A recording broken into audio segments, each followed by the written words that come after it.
Alright, so welcome back, guys. This is the episode number 9. That's the almost the first series of 10 that we've got.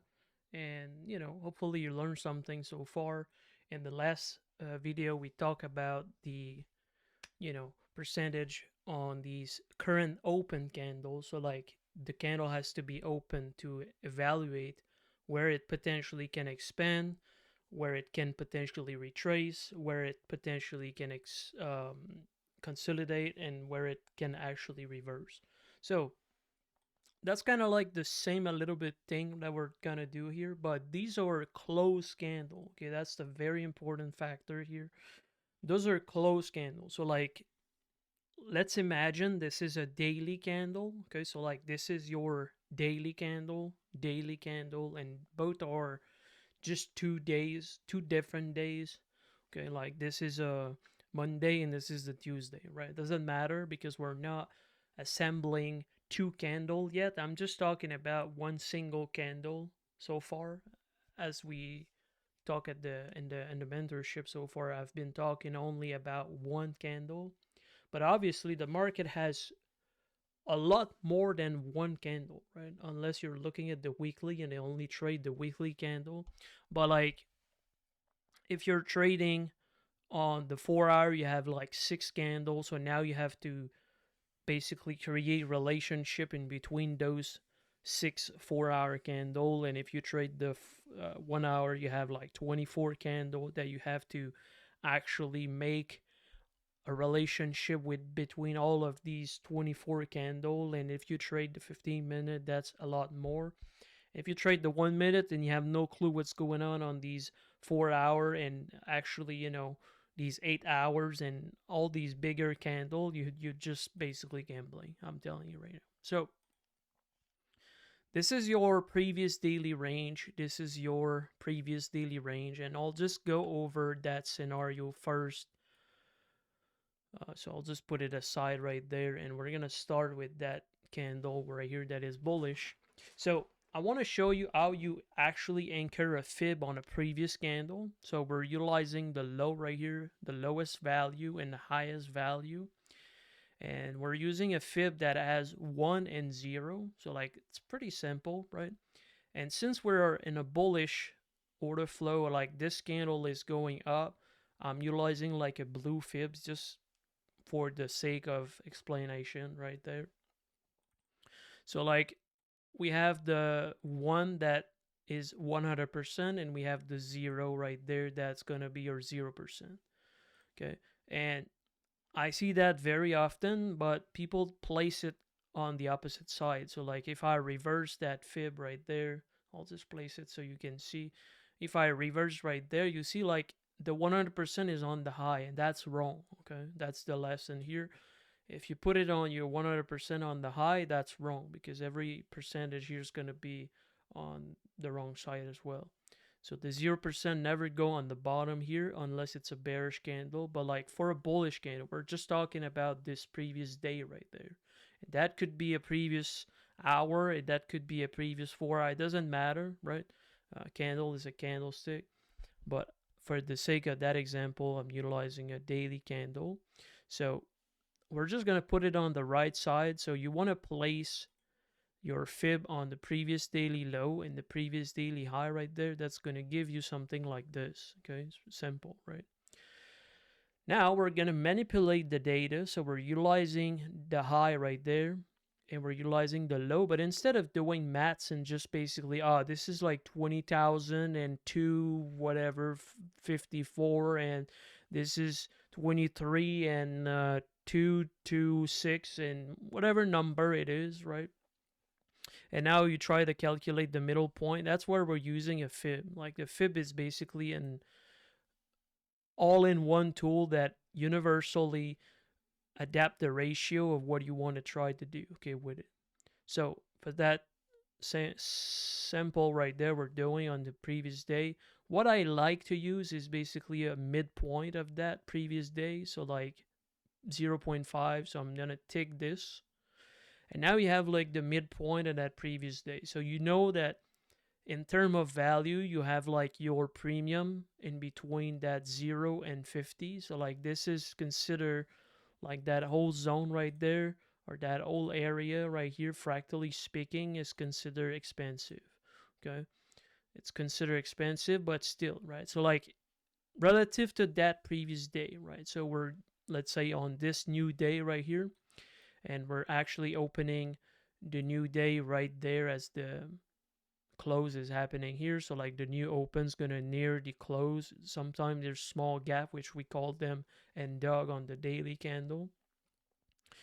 But so yeah, I like to use 50% to give me some sort of gauge of value. So the whole point of that lesson today is understanding the value base of a previous historical candle. We're just using one candle in the past, okay? So that could be a weekly, monthly, it doesn't really matter. Because like right now, like if we just open right here on the new day, like there's nothing, there's no data really that is being displayed right here enough to understand the valuation of that current day. Because how are you going to be understanding the current daily value if you're not looking at the previous daily range? Okay, so the previous daily range is established by the previous high and the previous low of that OHLC, right? So we're going to look at the high and the low. We're establishing that fib. The 0 always goes on the high for a bullish candle, 100% on the low, because we're going to use this as well as a potential retracement tool, okay? But more specifically, a value evaluation we're doing here.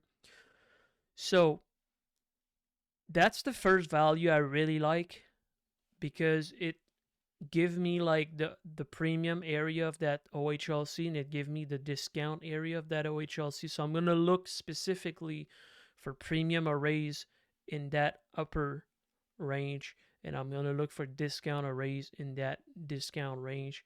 And if you don't know what I'm talking about the PD arrays, these are the stuff you have in the core content of the inner circle trader.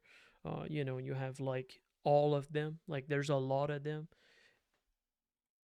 There's a lot of them, and in fact, I'm going to show you basically what it looks like. So that looks like this. So you have the all I or low, which is your all I right there, right? You have all lows or all high, which is your previous low right here, okay? And then we have like the series of rejection block, bearing or bearish order block, fair value gap, liquidity void, bearish breaker, bearish mitigation block. And that's, I haven't created this, like obviously that's the mentor that actually show me on how I'm trading my own style. This is one of the best thing you can learn of the inner circle concept. The PD array matrix is one of the best thing, because that's how you basically create your narrative base of the language is created. So in fact, what I'm utilizing is basically all of these right there in the premium section of that previous daily range, and all of these right there in the previous discount range. Okay, so like I'll put the link of the core concept. So you want to go over that and understanding all these PD arrays, what they means, how you can identify those, and how you can basically understand your narrative base of that. I'm not going to teach that. Obviously, it's been teach the best way already, so I don't want to go over that.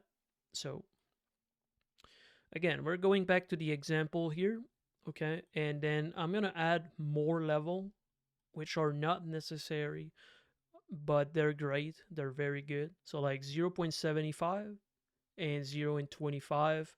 So like you get basically your very expensive area here near the closing price and near the high. So that is something I'm not taking any long right there for a bullish order flow, right? We're in a bullish trend right now on that previous day.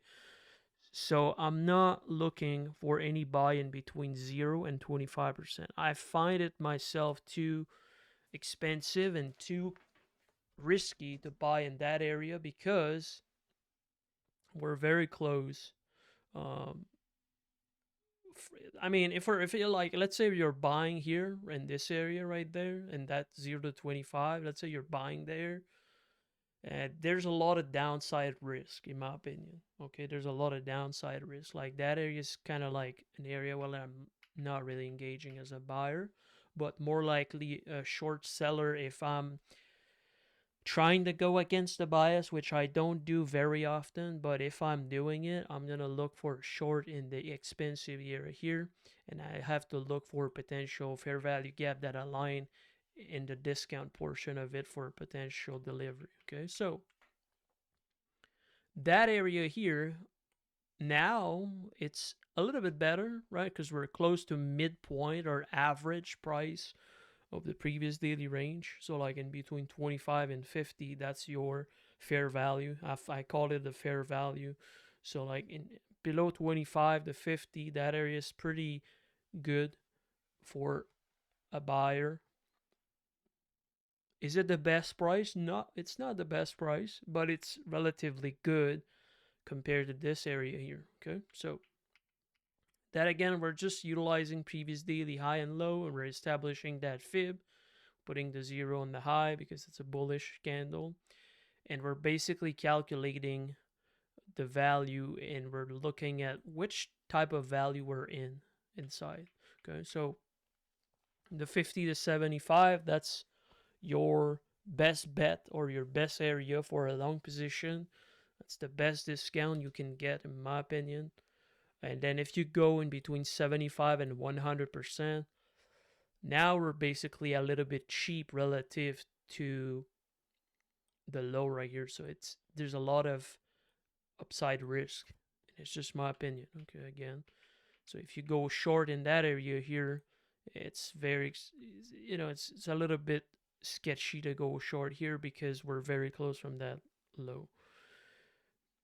And then we have a lot of upside risk. You understand that? So like my key area, I would say, is basically 25 and 75. So like that area here, it's basically great price, but better price here for an upside move. So like what you want to see is like the day start right here, like at the new day, right? The one that we don't see right now, but like this is previous day. So like the price gonna go like, and it's gonna like basically distribute a little bit here, potentially reaccumulate, potentially redistribute, go into a nice area right there. And that's where you want to look for your discount or raise in that previous daily range. So like if there's a nice bullish fair value gap that is still open here, that might be your, let's say on a 1 hour, 4 hour, that might be your area where you can start to build your narrative for a potential expansion here